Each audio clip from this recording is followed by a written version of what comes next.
Very good morning to all of you. Today we are going to start chapter number first of your political science, that is Constitution, why and how.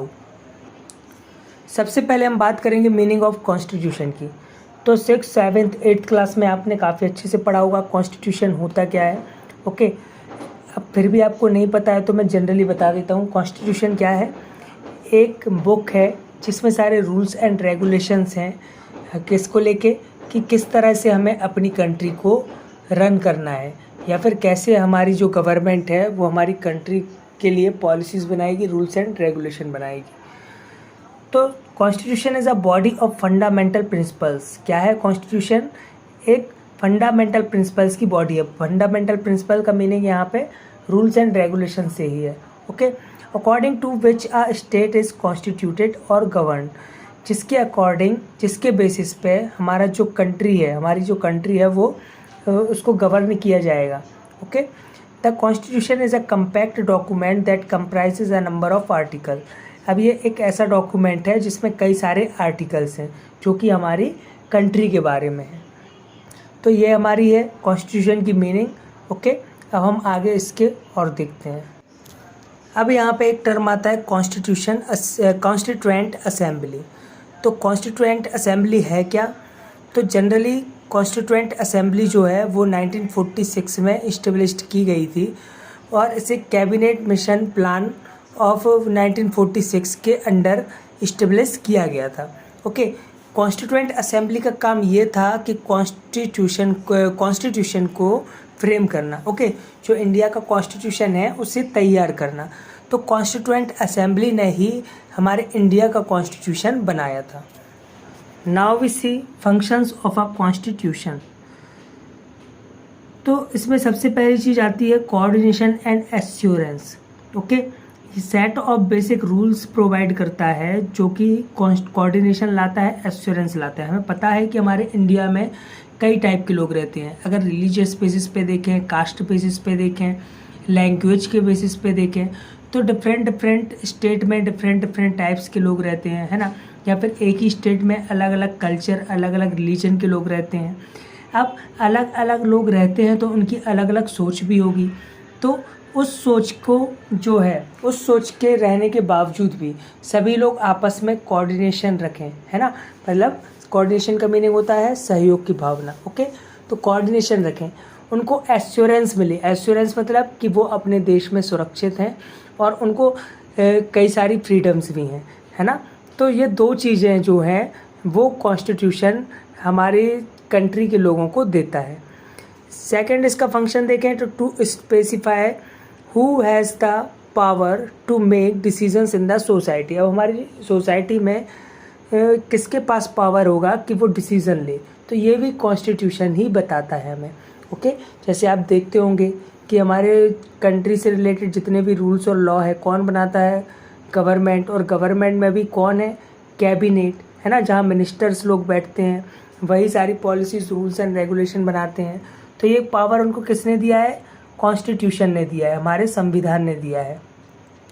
Third है to set limitation on the government. अब government को power दिए हैं तो उनको कुछ limit भी लगाएगी। गवर्नमेंट के पास पावर है सारे डिसीजन लेने की, तो वो कुछ गलत ना करें, है ना, या फिर कुछ भेदभाव वाली चीज़ें ना करें। तो उनकी लिमिटेशन भी कॉन्स्टिट्यूशन ही सेट करता है। वो कॉन्स्टिट्यूशन के आगे जाके या फिर कॉन्स्टिट्यूशन के अगेंस्ट जाके कोई रूल्स या लॉ नहीं बना सकते। फोर्थ है to enable the government to fulfil the aspiration of society and create condition for a society. अब ये गवर्नमेंट को इनेबल करते हैं या फिर गवर्नमेंट को पावर देते हैं कि वो जो सोसाइटी है या फिर हमारी कंट्री में जो लोग रह रहे हैं उनकी एस्पिरेशन को फुलफ़िल करें। मतलब कि जो उनकी महत्वाकांक्षाएं हैं, जो भी उनकी इच्छाएं हैं, उनको फुलफ़िल करें और साथ में उनको एक कंडीशन प्रोवाइड करें, जहां एक अच्छी गुड कंडीशन, जहां वो अच्छे से रह सकें। लास्ट है to express the fundamental identity of a people. अब हमारे देश के लोगों को एक फंडामेंटल आइडेंटिटी भी कॉन्स्टिट्यूशन प्रोवाइड करता है। जैसे हम इंडियंस हैं, है ना, और हमारे अंदर क्या क्या चीज़ें हैं, जैसे जस्टिस, इक्वलिटी वगैरह, तो ये सब चीज़ें भी हमें कॉन्स्टिट्यूशन ही देता है। Now we see why do we need a constitution. अब हमें कॉन्स्टिट्यूशन की क्यों ज़रूरत है। तो यहाँ पे सबसे पहला पॉइंट आता है constitution defines and limits the power of government. अब गवर्नमेंट के पास क्या पावर रहेंगी और उनकी पावर पे लिमिट क्या क्या होंगी, तो ये सब हमें कॉन्स्टिट्यूशन ही बताता है। सेकंड है constitution defines the power and function of the various organ of the government. अब गवर्नमेंट के कई सारे ऑर्गन्स भी हैं, है ना, जैसे अलग अलग मिनिस्ट्रीज़ हैं, अलग अलग डिपार्टमेंट हैं, उनके क्या पावर्स रहेंगे, उनके क्या क्या कर्तव्य रहेंगे, क्या क्या फंक्शन वो करेंगे, ये भी हमें कॉन्स्टिट्यूशन ही बताता है। थर्ड है constitution defines the rights of the citizen and their relationship with government. अब कॉन्स्टिट्यूशन ये भी डिफाइन करता है कि सिटीज़न के पास क्या क्या राइट रहेंगे, ओके, क्या क्या उनको अधिकार मिलेंगे। जैसे आप देखते होंगे फ्रीडम ऑफ स्पीच है, हमारी कंट्री में कोई भी है वो कुछ भी बोलने के लिए स्वतंत्र है, ओके। तो ऐसे कुछ राइट जो हैं वो कॉन्स्टिट्यूशन ने हमें दे रखे हैं। साथ में देयर रिलेशनशिप विद गवर्नमेंट, कि हमारी गवर्नमेंट के साथ क्या रिलेशनशिप रहेगी, ये भी कॉन्स्टिट्यूशन ही डिफाइन करता है। अब हम देखेंगे मेन फीचर्स ऑफ कॉन्स्टिट्यूशन। तो सबसे पहला फीचर जो है इसका वो है it is a blend of rigidity and flexibility. Rigidity means क्या होता है, टफनेस, ओके। तो जो हमारा कॉन्स्टिट्यूशन है वो थोड़ा सा कॉम्प्लेक्स हो जाता है क्योंकि कई सारे आर्टिकल्स हैं, ओके, जिनको समझना थोड़ा सा टफ हो जाता है। एंड फ्लेक्सिबिलिटी, ये फ्लेक्सिबल है, इनमें अगर हम चाहें तो समय के साथ कुछ ना कुछ चेंजेस कर सकते हैं, ओके। उसके बाद सेकंड है it is a federal in norm but unitary in spirit. अब ये कैसा है, फेडरल है। आपने देखा होगा कि जैसे हमारी कंट्री है तो इसमें फेडरल सिस्टम चलता है कि सेंट्रल गवर्नमेंट तो एक है, लेकिन अब जो अलग अलग स्टेट है वहाँ पर भी स्टेट गवर्नमेंट वर्क करती हैं। जैसे देखा होगा मध्य प्रदेश का अलग सीएम है, राजस्थान का अलग सीएम है, ओके, उत्तर प्रदेश का अलग सीएम है, ओके।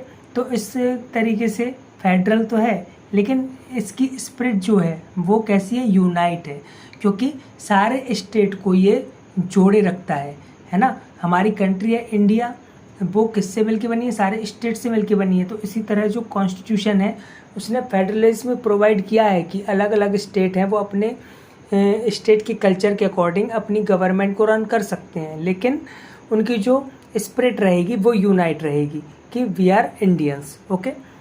उसके बाद थर्ड जो फीचर है वो है the constitution of India is supreme which is respected and accepted by all the institution and citizen of India. अब जो कॉन्स्टिट्यूशन है वो सुप्रीम है, सबसे ऊपर है, और सारे सिटीज़न और सारे इंस्टीट्यूशन के द्वारा इसे रिस्पेक्ट दी जानी चाहिए, साथ में इसे एक्सेप्ट किया जाना चाहिए।